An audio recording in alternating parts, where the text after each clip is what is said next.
Good morning, comrade. You are listening to WHIVLP New Orleans 102.3. This is your weekly Good Morning Comrade. I am actually in New Orleans. Get That's a that? I'm, at, I'm first. I'm recording from my mom's house. Not a first. It's been a while though. But like yeah, just like it's good to be kind of hanging. I'm here in town for Thanksgiving, stuff like that. So yeah, man, and then you're like booking out of here tomorrow, so we're recording a little bit early this week. Yeah. So you're heading out to where? Tampa. Unfortunately, Tampa. that's where all my Oh, family is. exciting! Tampa is so exciting. Oh, it sucks. It sucks big time. Like, I Get don't you know. get you a turkey avocado wrap while you're down there. I mean, that's not saying anything to because we do have there's a really good DSA chapter. Yeah, oh, yeah, yeah, Like yeah. there are cool Um, people, ri- but like it's I don't know. It's almost a lost cause. they have a Florida's city just been council. overrun. Oh They yeah, have we a got a city council DSA. member, Richie That's right. Floyd. Been Is that actually St. tried. Pete or is it Tampa? I think that might be St. It's Pete. Pinellas. Yeah, that's I not don't know what. Tampa. I think it's. Okay, I think he's on the St. Pete City Council. okay. Well, that's. I That's mean, where that's I'm right there, from. right? Actually, is St. Hmm. Petersburg. Yeah, but St. Yeah. Petersburg. So I mean, that is a really good thing. Like to kind of Hmm. go into the politics of that region. So Tampa sucks. It's always sucked. St. Pete sucks a lot less Hmm. because it was gentrified by the gays. I'm not even. I'm just a That. state of fact. I'm not trying to be cute or funny. Hmm. But now it's like a liberal stronghold. In But the hell that is Florida. yeah, but it's liberal at best. It's definitely not Hmm. leftist. Yeah, just like Miami, same thing. Yeah, but Miami has a lot of conservatives, dude. Yeah, a lot And of Cubans, right? a lot, yeah, a lot. Yeah, Miami's different. Like St. Pete because it's so queer. St. Petersburg is so Hmm. queer. Like they have liberals, but it's like Yeah. it's it's liberals in the management class, so they kind Yeah. of suck. They suck a lot. Actually, Yeah. they don't kind of suck. They suck a lot. Yeah. Oh, cool. Um, Well, enjoy your trip. Safe travels. Have a good oh time yeah. over there. But yeah, I know. But yeah, it is actually as a recording. It's Wednesday, so before Thanksgiving, so it's not even that early. For us, but yeah, I just wanted to kind of get in here, touch base, especially about what's going on. I mean, the thing that's been on my mind this week, probably more than anything, is that what we've seen in this, this war in Palestine, this slaughter, and calling it a war is actually wrong because like that would require two states, and well, part of the reason that Palestine is in the situation that it's in is because there has been no opportunity for Palestine to even become a state, and it's just like dropping the state of Israel right in the middle of it, and just like not giving anybody any rights in, that were there prior, right? And that's just like it's straight up settled or colonialism, like we've seen Yeah, a I mean million to times over quote and over Michael again. Brooks, everything you say is right, but to quote Michael Mm. Brooks, it's not that It's not complicated. complicated. It's an open air prison Hmm. where Concentration camp, yeah. it's a concentration camp where Israel controls how much water, electricity, internet. They control the shoreline. They control all borders except for the Rafah crossing. You can leave through Rafah, but you can't come back Hmm. because that's the whole plan is ethnic cleansing. They control how No many right to return. calories, the average. Yeah, because you don't get a passport. If you live in Hmm. Palestine, you're not getting a Gaza or the West Bank. You don't even get a passport. Hmm. Um, yeah, and they control how many They control the calories the food. Palestinians eat. Yeah. Yeah, on a daily The basis. water, which is It's like a camp. 90%, it was like 90% of the water in Palestine and Gaza It's specifically poison. is toxic and Yeah. undrinkable.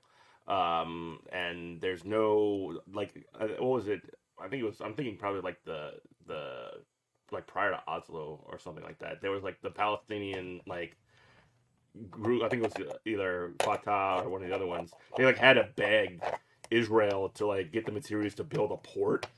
Like, Yeah. like those kinds of things. Yeah. Exactly. And they actually don't allow things like concrete Nope. and any kind of building materials into Gaza either, because the sort of like justification for that is that by the Israel who controls all borders around there, like we mentioned earlier, other than the one the one that you mentioned.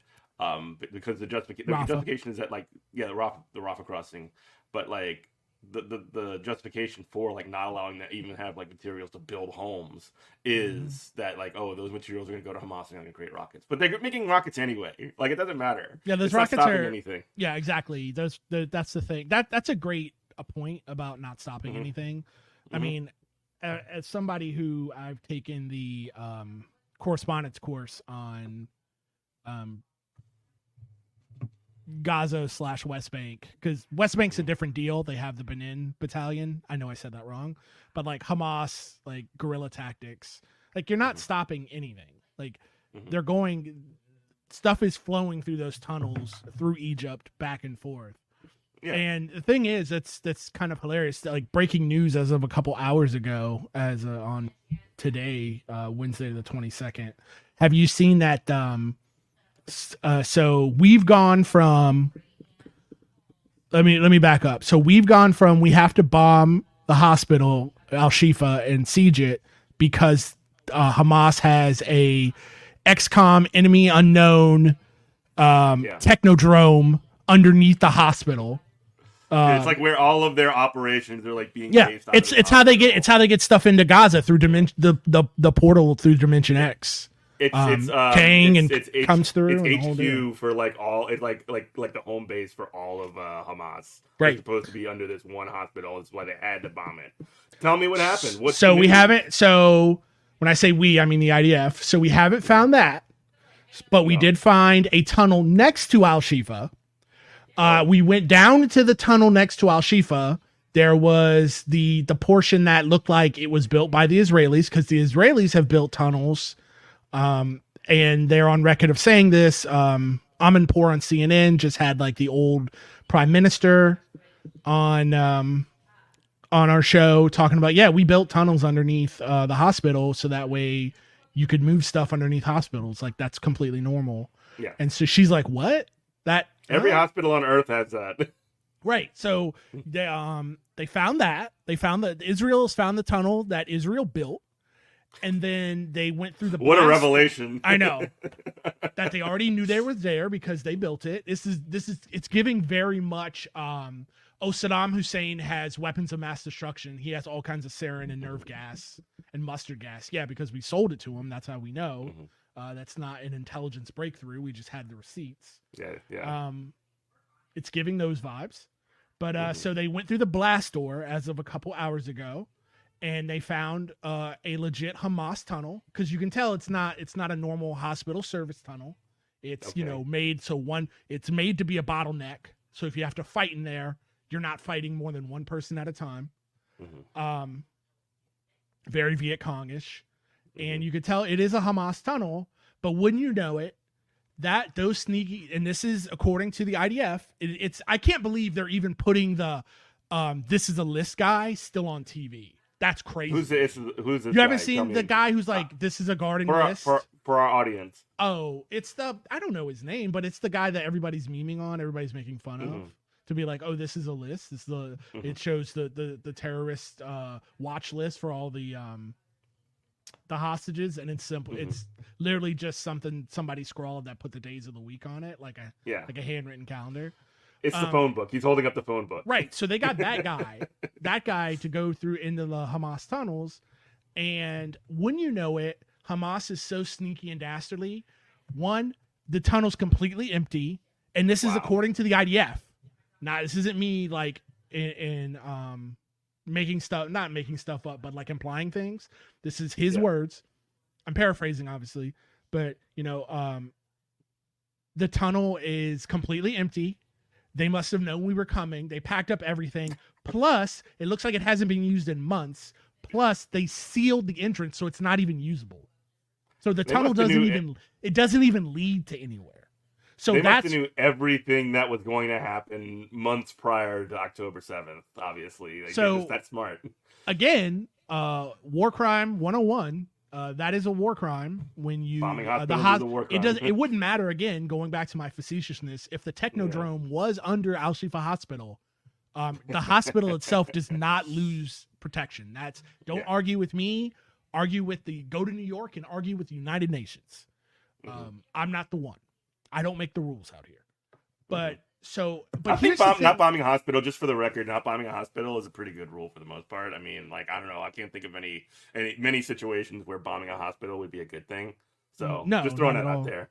I mean, so just a little bit of insight, like I've actually been reading a lot of UN like resolutions and Geneva Convention stuff. So the only way that the hospital could lose its protection, I thought, they'd have to be taking fire from the hospital. That's not even true. It's not that you're taking fire from a hospital. You have to have proof that significant military hardware is being moved through the hospital. We're talking tanks, we're talking armor, we're talking that kind of thing. Not AK-47s and a couple grenades. Like it has to be an actual war asset. Yeah, it literally says if the UN literally says if small arms are inside the hospital, it does not lose its protection. Well, yeah, of course not. Word. Like if somebody's got a handgun or whatever, and somebody tries to rob the hospital, security can, I mean, like supposedly, like have ways to recourse or pepper spray or whatever. Like that's. Well, I think that's why that's normal. written in normal symmetrical warfare. If somebody gets wounded in a gun battle, you take them to the hospital. They've got all their kit on them. The opposing army can't say, "Oh, the hospital's now a military target because you got wounded soldiers in there who have grenades and guns on them." Like, the hospital does not lose its protection, so it doesn't matter. But I think the thing that's getting buried, that's not being really talked about yet, and hopefully some journo with hopefully it's Jake Tapper or somebody like that. But hopefully some knucklehead. Yeah, some journo with a reach that, normies listen to, is that this man is inside the tunnels after he's inside and we'll just call it's not under the hospital, it's to the side of the hospital, but let's for working sake just call it the Al-Shifa Hospital Hamas tunnel. He's he's inside the hospital Al-Shifa Hospital Hamas tunnel after the hospital's been sieged. You've had the amount of the amount of what's the tonnage of bombs is more than the bombs we dropped on Hiroshima and Nagasaki in World War II. You've had more than that. And it's just like a tiny little strip of land. Like Gaza is not big. It's 100 miles. It's like 100 something miles long. And it's extremely densely populated. There's like 2.2 million people that lived there prior to all this stuff.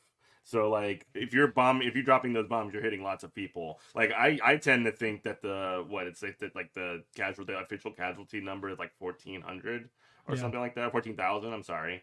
And it's like, that seems really low considering how densely populated these places are and how much bombing is happening in Gaza. You know what I mean?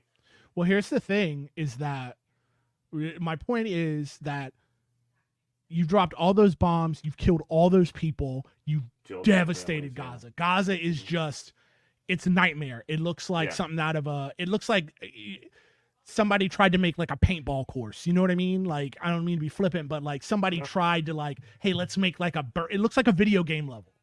They've just like burnt out, bombed out, just completely depleted, completely just. One of those like the post-apocalyptic like movies that like, the society got destroyed. And it's like something that would be filmed at like New Orleans Six Flags. Yeah. Like that's where it would be filmed. And so you've done all that. And this man is inside the Al-Shifa Hospital Hamas tunnel. That tunnel is pristine.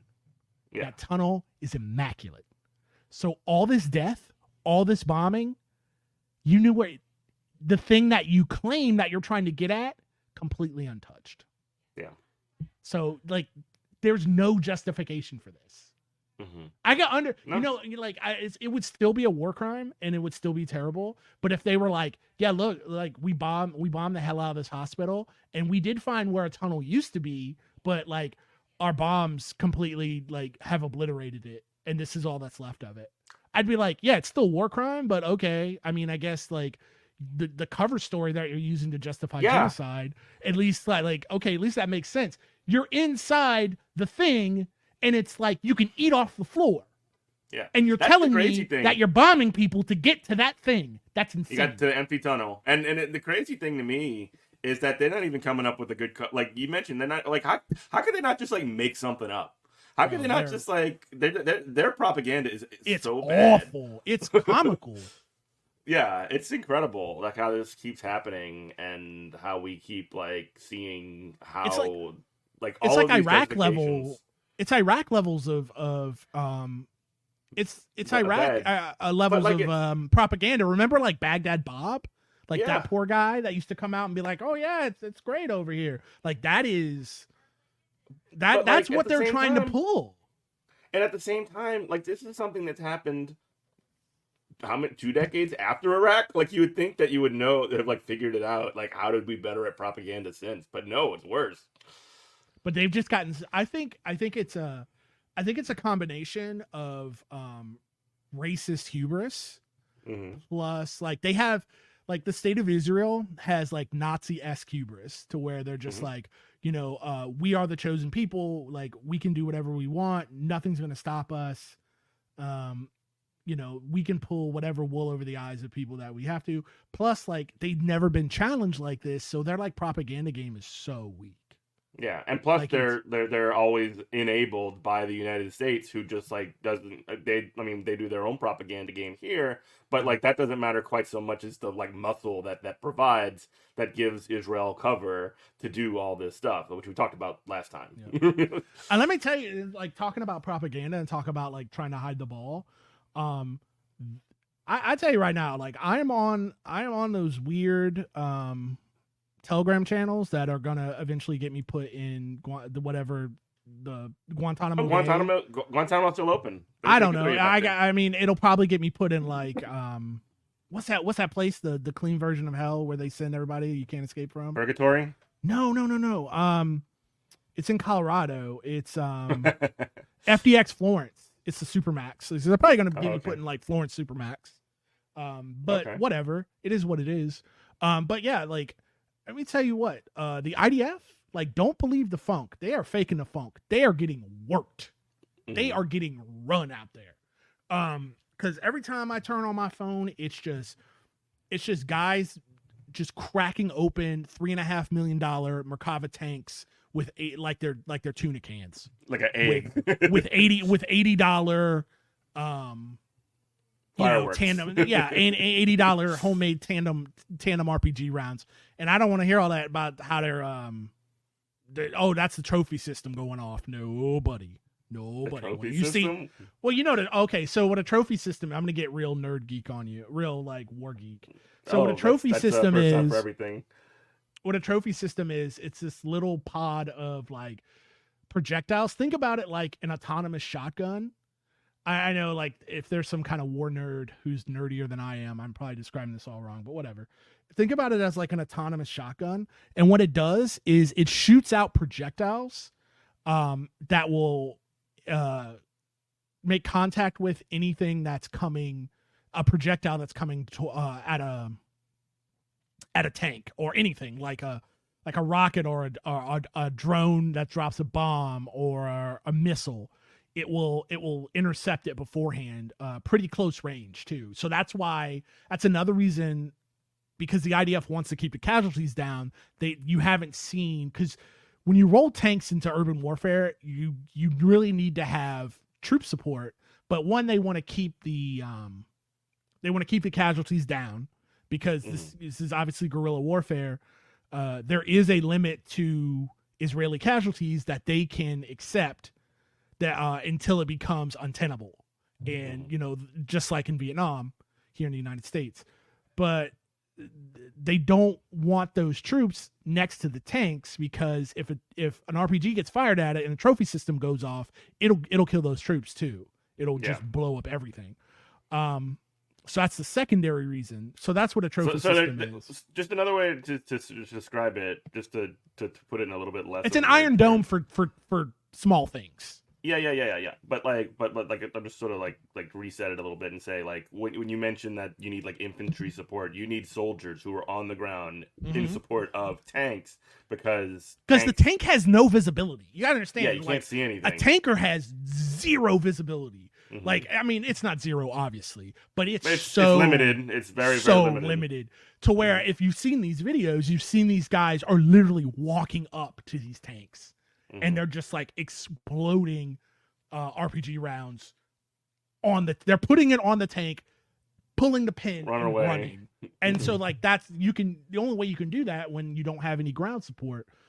And they are dropping these tanks. I mean, and the thing about a tank is because it's such a beast, it's such an unwieldy beast, you don't need a catastrophic kill. Like you don't need you just need to disable it. Yeah, you just need to hit the treads, really. Once you hit the treads, that's it. Now you've got a $3.5 million piece of junk that can't do anything. Move, and it's heavy, and you can't get it out of there without like heavy machinery. You need to get like tractors and cranes. And those guys are so close when they are because they're coming out of holes and coming out of doors and windows and shooting RPGs off that it's too close to the trophy system to go off. And even if it is, the trophy system sits on top. It sits high. They're going, if you look at some of these shots, most of these shots, they're going low. So they're going under the trophy system and they're hitting tread. At minimum, they're hitting tread, if not catastrophically killing the tank. Yeah, but we're getting no actual information about like what's actually going on there. But that's wild. And another thing to back up like what I'm saying and what I'm seeing, what's being put out there, is that Israel was supposed to sell a bunch of older Merkava tanks that they had. I think like they're on like Gen 4. I think like Gen 3s that they still have. To I want to say, I can't think of who they were supposed to sell them to. Let's see here, because I want to get this right, because I don't want to talk out of my butt here. Israel sell tanks canceled, and watch it be like that. It's been debunked. Yeah. Let's see here. Anyway, so Israel, I found it. Israel canceled sale of Merkava tanks. Who were they supposed to sell to? Might be like the Saudis. Something like that. Let's see. Well, they were going to sell them, but the thing is, they've canceled that sale, so I don't have to read because this. They need them. Yeah, they need them. Yeah, they wouldn't be doing that if they weren't getting absolutely worked. They're losing material. Maybe not so many lives, but definitely a lot of material. And the reason why, I'm so much more willing to believe the Hamas / Resistance Network posts that they're putting up is because they don't hide their losses. Like if a bunch of guys get killed in an airstrike, like I'm reading one right now, it's just like, 20 people, 20 brave fighters were martyred by an occupation airstrike. Here are their names. Like, here are their pictures. Like, this is what. So they don't hide their losses. Israel's definitely hiding their losses. I mean, the amount of people, I have no idea. The amount of IDF soldiers, I have no idea what's happening. But the amount of tanks they're losing and armor they're losing it's. I don't see how it's sustainable for them. They are definitely losing. Let's don't get it. I mean, they're losing on all fronts. They're losing the propaganda war. They're losing confidence with people inside of their own citizens inside of Israel. They're losing. I mean, they're losing the war on the ground. All they can do is bomb civilians. Military targets are not being affected by this bombing campaign. Yeah, which is, I saw. It's gross. It's gross that all these people are dying, but again, Israel's objective is genocide. They don't really care. They're like, we want to kill whoever we can kill, and then we'll sort it out later. There was a little bit more of a cracking in the dam, at least in the Congress front, as far as people who are calling for ceasefires as well. Still no Bernie Sanders, by the way. Garbage. But I think like Jeff Merkley from Oregon or one of those guys. Which is like kind of a little bit of a surprise, and hopefully that could. I mean, look, I don't think Congress is gonna like. That's the only way it's going to stop, I think.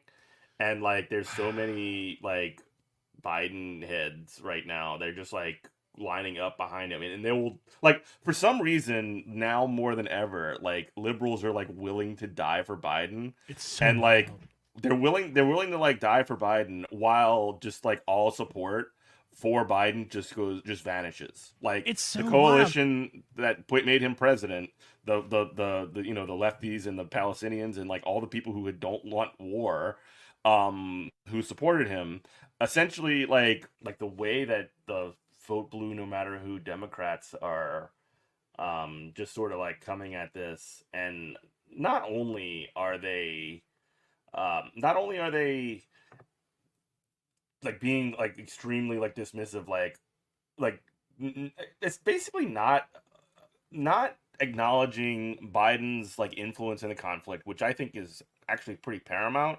But they're also like saying that, well, you know, this is the most important election of our lives coming up. What do you want, Right. Trump again? And like the sort of like easy response is like, hey, um don't blow up your coalition if you're so worried about Trump. Like that's the thing that like is Exactly. crazy to me, because like if you want to win, and like I don't think anybody wants, like I don't think anybody, like at least like not people that are like, you know, anti-war or like actually care about people or like want to you know, want to actually advance society and make it a better place. Like most of those people don't want Trump again, but like also at the same time, like what are you doing? You're not giving us any I just don't options. Like understand why how could that could be be. Yeah, like like I'm not you. all of the agency is on like individual voters who like Exactly. will or won't like line up behind this, but like government that's like backing a genocide right now. And like it's your fault if you don't support that, and like it's your fault if like you get another round of Trump because of that. And it's just like and then they're also, I mean, this is why they're doing it. They're planning to they're planning to do the thing that they always do, the Democrats, when they lose an election, which is like blame the left Blame and the blame electorate. Palestinians and blame Yep. voters and blame whatever, because that's their justification for staying in place, because they can't fail ever. It's impossible for like a Democrat leadership to fail. They can only be failed by the stupid masses that don't know that what's good for them. And That's like the they don't thing. know that it's Yeah. smart to vote for Democrats and it's bad to vote Republicans or whatever. They don't make Uh, it clear enough though. I mean, we've heard this same Mm-hmm. argument every federal election is the most All over and important over election again. of our Mm-hmm. lives, and it's something I've never been able to understand, even when I've like made that argument to people Mm-hmm. in good faith, to come out and vote. But it's just like, how can you can never? I don't understand. I mean, I do understand how they do it, but blaming the electorate is something that only plays in like democratic politics. Like it doesn't Mm-hmm. play anywhere else in the actual real physical material world. Like I've had sales jobs before. If I have a quota that I have to hit to get my commission, and I miss it, I don't get to be like, well, my all my customers were just stupid. Mm-hmm. Like they were just dumb customers. I got all the dumb customers and they didn't know any better. Mm-hmm. Like I'm a salesman. My job is to convince people to buy a product. That's what the Mm-hmm. Democratic, they are a political party. They are salesmen. They have failed at their job. There's nothing to vote for, only And things to vote against. and not And only even that. that, even the vote against is not even like Mm-hmm. I'm supposed to vote for a party that's doing the thing that they're telling me the other guys will do if I don't vote for them. How on God's green earth does this make any sense? Yeah, It's so like lunacy. Biden, so like they're complaining or they're saying that like, oh yeah, if you think that Trump cares about Palestinians or whatever, like you know what Trump would hypothetically do if he gets elected, and it's like, my brother in Christ, you're Yeah, literally doing that stuff that doing you're the like thing. saying that they're going to be doing right now. What are you Yeah. doing? What's What's he happening? gonna do? Like it, Necromancy on the Palestinians? Bring them back to yeah, life and kill them again? What's he yeah, gonna it's just do? like so, and I hate to use the term gaslighting because it's so overused, but it's like one of these sorts of things where it's just like straight up lying to your face Yeah, and it's a just like lie. It's telling not you. gaslighting, but yeah. Yeah. It's just like straight up telling you like, hey, I don't know. It's really really like it's really really frustrating, and it's really disgusting obviously, because um you know, the way that these things work out is like, hey, I mean, again, remember in 2020, Mm-hmm. 2020, in the last election, like Biden was literally on, um, like talking to a group of his donors, and he said nothing is going to fundamentally change, Change. which is like literally like, hey, dude, aren't you trying to be an alternative to the other guys? Like, do you think that just maintaining the status quo forever that has just these incredibly high levels of inequality that are just never before seen in human history, war like ravaging Gaza right now, war happening in Ukraine right now, war happening everywhere, like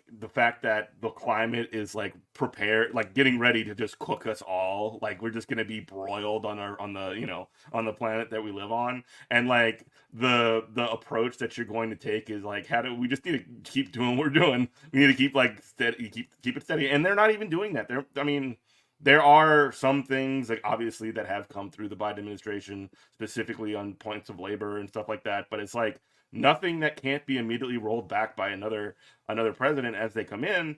But like also like, okay, I am worried about that stuff. So if Joe Biden backs genocide, he blows up his coalition. First off, backing genocide is immoral. But also, he blows up his coalition. Trump gets reelected or whatever Republican it is, and then they just roll back like the NLRB and like labor law to the Stone Age. Well, I guess I'm screwed too, and it's not my fault that you backed the genocide. You did that. Yeah, if Trump gets reelected, I'd be doing the same things I'm doing right now, except I wouldn't be getting chastised by resistance libs. Yeah, they'd be on your side. They'd be like, "Oh yes, well, definitely, we would never do that." Right. This is why we need Democrats elected. I don't know if I've said this on our show, but I definitely said this on other people's shows that I've been on. The only argument is for voting for Biden at this point is that with the Democrats in charge, it doesn't give them cover. I'm not going to get fundraising emails from Nancy Pelosi saying, "Will you please give me $20 to stop the murder of Palestinians?" So children, yeah. That's the only argument that makes any sense to me. But I'll be damned if I tell an Arab or a Muslim that. Yeah, I'm definitely not doing that. Like Joe Biden can go do that, but I'm not doing any more labor for this party for free. I have. Jeff, and I mean this, like, I'm still gonna vote. I didn't vote in our last election here in the state because I just didn't care. But I'm still gonna vote. The Louisiana Democrats are a disaster. We talked about that. That's what I'm saying. So yeah, I'm not gonna do that. But I'm not gonna waste my time with that. But the thing is, like, I'm still gonna vote. I'm still gonna be politically active. But I've crossed the line personally. I'm embracing accelerationism, as insane as it is. I'm not, I mean, you're laughing, like you can't see us talking right now, but like Jeff is laughing. Like, I'm not joking. And the reason why is because what other choices do I have? That's exactly what I'm trying to, that's exactly what I'm getting at. Yeah, you don't have a choice because like they're like, again, in Louisiana, like literally there was no choice. Like the Republicans were going to win in Louisiana because the Democrats didn't run enough people to even contend for a majority. They didn't run on an agenda that anybody cared about. And I mean, there's a lot on the table. I mean, abortion, hello. But like that, but then they also, not only did they not run enough people, and I've said this time and time again on the show, like they spent time, energy, resources, and money to run against Mandy Landry in their district. It's like, I mean, like, that's just these. I mean, you don't even want to call them losers because they're not trying to win. They're not trying to do anything. I mean, they're not even controlled opposition. They're just like a freaking cancer that exists on the body politic. Well, it's what we've always said. It feels like we're saying the same things over and over again, but it's like, to quote Milton from Paradise Lost, the Democratic Party rather reign in hell than serve in heaven. And so this is how they like it. They like it. They don't want to govern. They want to be I feel this about both parties. Both parties don't want to govern. They both want to be the resistance party. They both want, and I don't want to be like, oh, the duopoly or whatever, anything like that. But like, there is a certain range of status quo that both of the parties, at least how they currently function, they're not going to go outside of it. And like the rhetoric, they can say whatever they want. But like, I mean, there's been a bipartisan foreign policy consensus in this country since Vietnam, right? There's been like, it's been, I mean, prior to that even, but like when it was really sort of solidified. was like it under Carter in the 1970s. The economic system, neoliberalism, has been a consensus between the Democrats and the Republicans since the 1970s. Since really, I guess maybe more like since Carter. There's a lot to draw back specifically to Jimmy Carter, and like I know like a lot of like people like Republicans, like to talk about, well, he was the most ineffective president ever. My brother in Christ, he was the perfect embodiment and the perfect gateway to neoliberalism, because to have this. If you remember when they had the energy crisis because of we got decided, hey, let's get Dude, I was like Iran. I don't remember. But I mean, if you read your history books or whatever, yeah, okay. like the solution by Carter wasn't to like subsidize the industry in a way that like for consumers to subsidize energy for consumers. It was like, oh, leave your heater off and put on a sweater. You know what I mean? Like it's an individual response to it, an individual effort. Yeah, and that sort of like became the. I mean, at least for the Democrats, I think the Republicans too, because I mean, there's no being. When you look at Reagan, he just slammed his foot on the accelerator for that. Absolutely. More than anybody, and really set the trajectory for where we're at. But I mean, that's just like another example of like, while these two like positioned foes, like these two stated like alternatives, these two pathways that the country could potentially go down or whatever, the two choices, Coke or Pepsi, they don't, not only do they like function, even if they're not doing it intentionally, like I'm not trying to say like the New World Order or whatever, but like they act in their own class interest, in the interests of the ruling class and the capitalist class. Yeah, absolutely. Straight up. And also, even more like materially than that, I would say on a personal level, my actual allies, Arabs and Muslims have made an ask. And I know my vote doesn't count here in Louisiana in a federal election, but right. This time I'm going to honor that ask.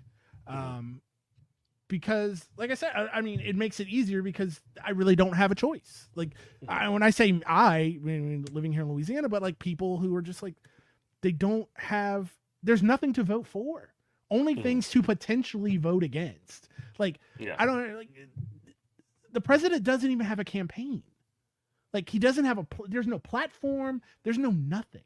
So I don't unless they are purposely trying to tank this thing because they don't want to govern. And like Nancy Pelosi said, we love Trump because Trump is great to fundraise against. Then which is I'm going to help them do that. How about that? I'm going to help them get what they want.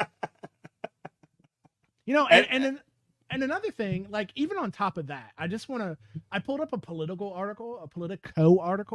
I don't know if you've read this, and I won't read the whole thing to you, but the part that made me like, I'm broken. I have crossed whatever Rubicon, and I'm not coming back. This Politico article here, as of today. It's titled "Biden admin officials see proof their hostage strategy." Excuse me, I'm getting too hyped up.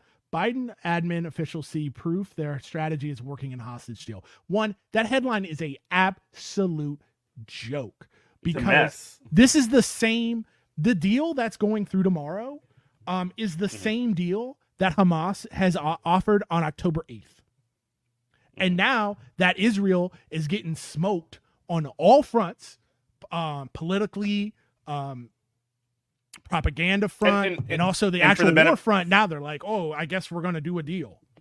And for the benefit of our audience who might not be familiar, that's like a 5-day or a 4-day stop in. 4 days. I think it's kind of wild, like a 5-day stop, it's not a ceasefire, it's like a pause. Whatever. But it's like one of these things where it's like, okay, fine, we'll stop killing each other for a couple of days, and then we'll trade a couple hostages, and then we'll just start killing each other again. Like, hey, actually, if you stop doing that and just like don't start it back up, and you can actually start moving forward. But no, the killing must continue. We must only have a ticking clock down that the time can be like we're not murdering Palestinian children or something.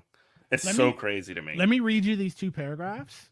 Mm-hmm. And then hopefully, because if you haven't seen this or read this or heard about it, like hopefully your head won't explode, because this was written, went to an editor, then got published, and whoever's the author here, let me see if I can find the author, Alexander Ward. This was as of yesterday, actually. Alexander Ward, Adam Cancreen, and Jonathan Lemire. I'm probably saying his name wrong, but they thought this was like cool and didn't raise any red flags. But I'm gonna read this to you. So this is quoting the Political article. The Biden administration insists that Israel has an obligation to defend itself, but should minimize civilian harm in the process. Over recent weeks, the U.S.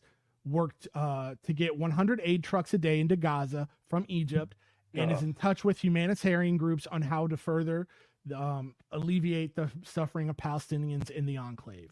But the administration remains wary about Netanyahu's endgame and seeming lack of a plan for what to do once Hamas is defeated. There was no sense that the pause would turn into a lengthier ceasefire, a senior administration official said. And here we go. Hold on to your butts. There was some concern in the administration about an unintended consequence of the pause, that it would allow journalists broader access to Gaza and the opportunity to further illuminate the devastation there and turn public opinion on Israel. I'm going to read it again, because just in case whoever's listening to this did not understand it, did not hear it, I want you to listen. I'm going to read it again.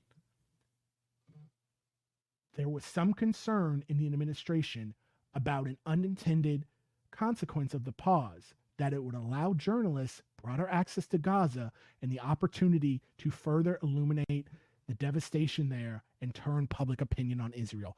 I can say without a shadow of a doubt, I've never read anything more disgusting in my life. Yeah. I'm not even joking. I'm not, without no irony, no nothing. I'm done. I'm done with America. I'm done with the U.S. This is what we stand for. This is like something you would have read out of like Das Stormer, like some kind of like Nazi newspaper. Mm-hmm. This is where we're at in America. I'm done with it. Like, don't come asking me who I'm gonna vote for. Don't come ask. I'm with Cardi B. I ain't endorsing nobody. Don't ask me for $1. Don't ask me for nothing. I'm done with the whole enterprise. Mm-hmm. Yeah, I mean, like, the idea that, like, oh no, reporters can actually see the death and destruction and hell that was raised down upon these neighborhoods and hospitals and refugee camps, and, you know, all in the name of, trying to take out Hamas. Like, how many people, are there even 14,000 people in Hamas? Like, sure I'm sure there's certainly 14,000 civilians that are dead, and there might be 14,000 people in Hamas now because they have family that have been murdered by bombs that have been dropped on their family's neighborhood, and they're rightfully, I think, pissed off about it. So, like, I don't know. This entire war seems to me to be something that only makes Hamas stronger, and like that's totally fine with Netanyahu and with the states. I just can't I say I can't believe it, but it's always been there. I guess we just didn't accept it. We didn't want to see it. And it's just like, that was written and published by a human being that multiple people looked at, and with no editor's note, no, like, that's crazy. That's a little bit weird. Don't you think that's like kind of un-American? Don't you think that's not our values? Like, man, maybe I could turn that whole paragraph into an editorial here at Politico. No, you just wrote it as fact. Mm-hmm. As a matter of fact, this is the way America operates. This is the way things are. Suck it up and vote for Joe Biden. I'm done. And again, the thing that you mentioned, I mean, that was the strategy from the beginning. When the retaliation was like ready to, when Israel was threatening, like, saber rattling and saying, like, we're going to retaliate, like, immediately, the first thing that they did was they cut off the internet, and they cut off electricity, they cut off water, and they basically made it impossible to get any information in or out of Gaza. They just made it a complete black box. Mm-hmm. And like I mean, again, then what ends up happening is that the health ministry in Gaza, which is always, when Western press says it, the Hamas-controlled health ministry in Gaza. They always make sure to say that it's Hamas-controlled, just to try and like discredit it on his face. Starts reporting like they're doing their job. They're reporting damage, and it's not the military wing of Hamas, that's for sure. They're administrative bureaucrats that are in charge of health there. But they'll just say like they'll basically discredit any and all like death numbers, reporting anything that comes out of there. But again, we're seeing time and time again the murder of journalists. I think over 50 journalists have been killed Yes, they in target you. Gaza. That Yes. press vest is a target. Mm-hmm. They Yeah. want it. They want to take you out. And that ain't new either. I mean, No, that's old if you stuff. remember, Shireen Abu Akleh, who was a reporter she was an American, if I'm not mistaken. She was a reporter in, I think it was the West Bank. She was shot by a IDF sniper. She was wearing a helmet. She was wearing all of her press stuff. It was very visible. Somehow they still got her, even though she had a helmet on. And not only did they kill her, a reporter, like when like she had her funeral, there were Israeli settlers who like busted up her funeral and started like chanting and calling her all these horrible things. Like it was Yep. that was I mean that's the regard for the press that exists not just in Israel. I mean by extension, the United States thinks that cool. I mean like if they're doing that stuff, we still giving them billions of dollars every year. I mean, like that's not like at least a passive like thumbs up, or it's definitely not hey, you better stop that. There's no strings attached to it. Like it's definitely not a deal breaker. The fact that they're murdering journalists, that they're killing children, bombing hospitals and refugee camps. I mean, the Biden has not backed off of Israel's back 1 second for 1 second. I mean, I And can now, understand. Go ahead. Go ahead. no, no, no. Go ahead. I was going to change the subject, but No, you I was finish going to up. say what the only thing that makes any sense to me there is that maybe early they thought, you know what, we're going to say yeah, no red lines for Israel, on the front end, and then on the back end we're going to be like, look, Chill out. y'all got to chill, because that way, cuz we're the ones funding this. But no, obviously that's not the case. And they're trying to come at this political article and other articles I've seen are trying to come at this hostage swap that's going to happen tomorrow as, oh, it's a big win for Netanyahu and somehow the Biden administration, where this was Hamas's position the day after September 11th, October to say 8th. October 7th. This was the original plan to release. Because if you notice in the Western media, they won't say how many prisoners and the type of prisoners that are going to be released from Israel. So there's 50 women and children that Hamas is holding that are going to go back to Israel in exchange for 150. So it's a 3-to-1 ratio. That shows you, going back to the beginning of how I said Israel's getting worked. They are not in an advantageous position, or they would have never agreed to this. They're getting a 3-for-1. And then just to give you an idea of like some of the, I'm reading off the Telegram channels I'm in, where they have the names already of some of the people that are going to get released. So this woman who, let's see, her name is, I'm going to butcher her name, poor woman, Isra Jabis. Isra was imprisoned in 2015 after her car malfunctioning while moving furniture.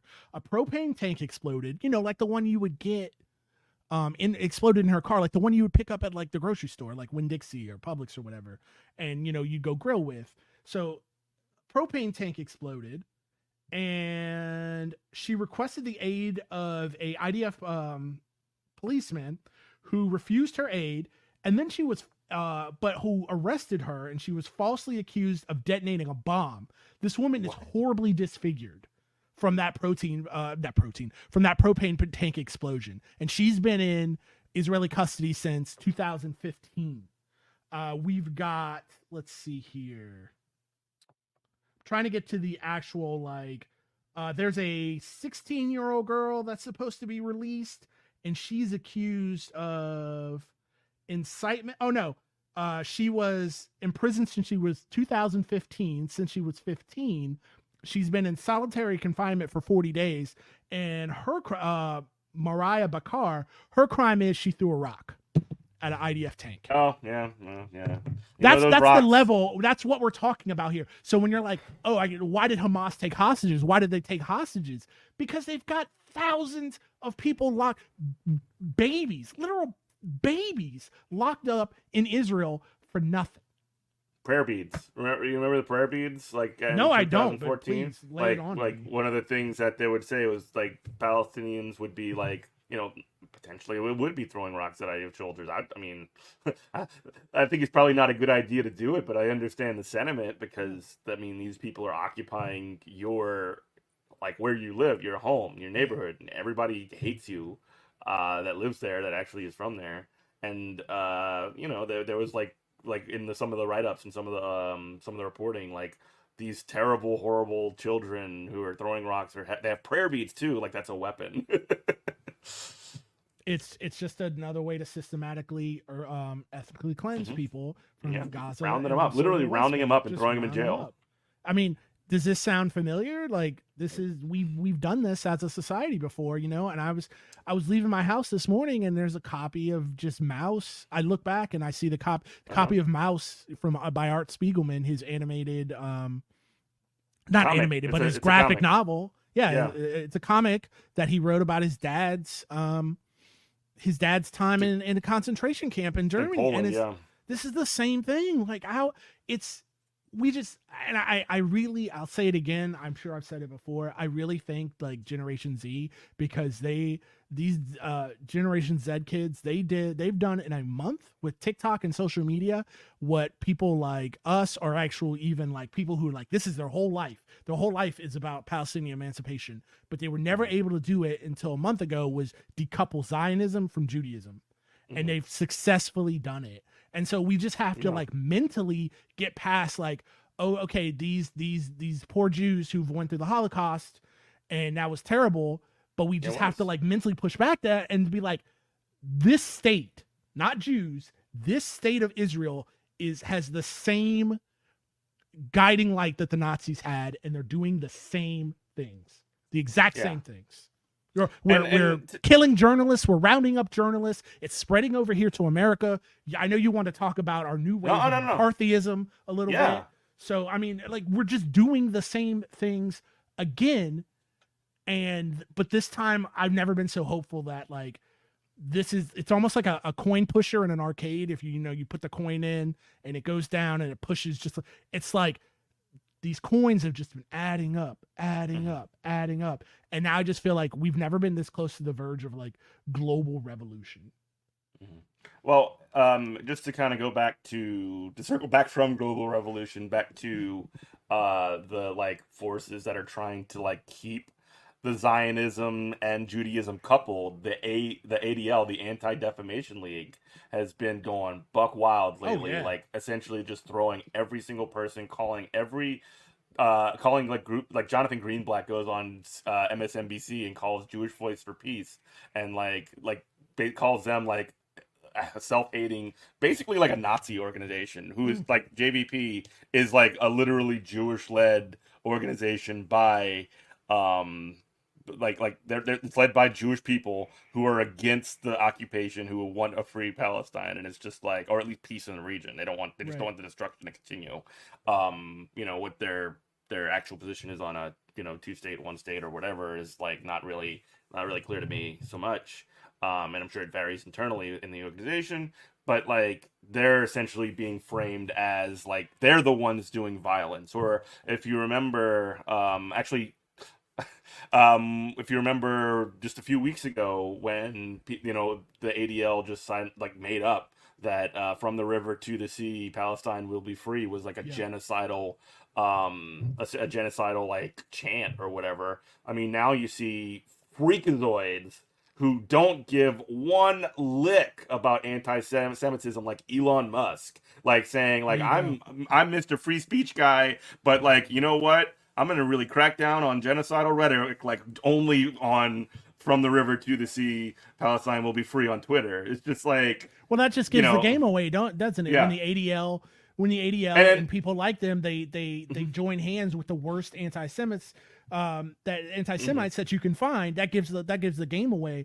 And I really, this is what I mean by like a global revolution, kind of just like everybody is just kind of who's on the right side of history. We all need to talk to each other, and we all need to, because if I could talk to somebody from Jewish Voices for Peace, I would say the first thing I would tell them is talk to, if you're feeling down, talk to black people, mhm, because as black people, we've been going through this type of thing since the Middle Passage, since slavery days.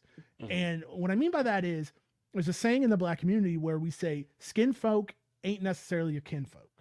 And mhm. that's what these poor Jews are experiencing right now. They're learning that lesson, that just because it's skin folk, that ain't your kinfolk. They got other plans.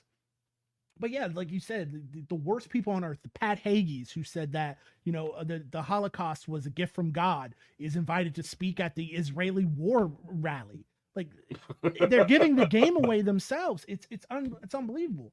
It's And shocking. yeah, and you look at like to go back to the skin folk ain't your kinfolk. You know, you give one of these people a stage, they love to perform. You got Van Jones up there getting booed by just saying maybe we shouldn't kill everybody. Why were you even there in the first place, Van Jones? Boo. I know why you were there. I know why you were Mhm. there. And that's something for a topic. That's a conversation that we talk about off the thing. But again, you give them a stage, they'll get up there and perform for you. These people, they never change. So you got to, Clout. separate the wheat from the chaff, find out who your real allies are, and work with them. Yeah. Well, that's a good place to leave it. But yeah, that is like the new McCarthyism coming through. That is, it's really like horrifying to see. I mean, I got messages from people that I know, like texting me saying like, because I posted when I went to the Palestine rally not long ago, I posted like pictures and videos of it with from the river to the sea, Palestine will be free, and like somebody who I hadn't talked to in years like texts me and is like, that's Uh-uh. anti-Semitic or it's Uh-uh. like genocidal. I was like, I don't agree. I was nice about it. Like, I don't agree, Right. and like, here's some information if you want to talk about it. That's cool. Also, how you been doing? Like just trying to kind of like Right. divert from the conversation, but it's like it really is frustrating that like I don't know if this person actually believes that or if somebody told them or pressured them to do it or whatever, but like the fact that there's like these huge organizations that are getting that information out there and making it seem legitimate, and then you have platforms like Twitter, who are essentially policing around this BS, and then you have what happened just this week, and this is like probably the least of the problem, but you see that it's like it definitely reminds you of some McCarthyism stuff. Is Susan Sarandon's Right. agent like dropped her because she said from the river to the sea Palestine would be free, and the one of the women, the Scream, the woman from Scream, I don't know her name, but I don't know she either. posted a meme that was essentially the same thing, and like she basically got pulled from that movie. Which, by the way, I don't know, man. If the horror fans like that person, they're probably not going to go see your movie. They're probably going to tank the next Scream movie. I So mean, I I'd mean, good job hope. on that one. Yeah. I would definitely hope they will. Boycotts Hmm. do work when they're Hmm. targeted. All right. Well, thanks, Robert. Great talking to you again. We gotta actually link up when we're actually both in town at the same time. But good talking with you again. We'll have you back on next week and All do it again. right. Thanks to So, everybody listening. This has been Good Morning Comrade. We love you. Bye bye. bye. You are listening to WHIVLP New Orleans 102.3.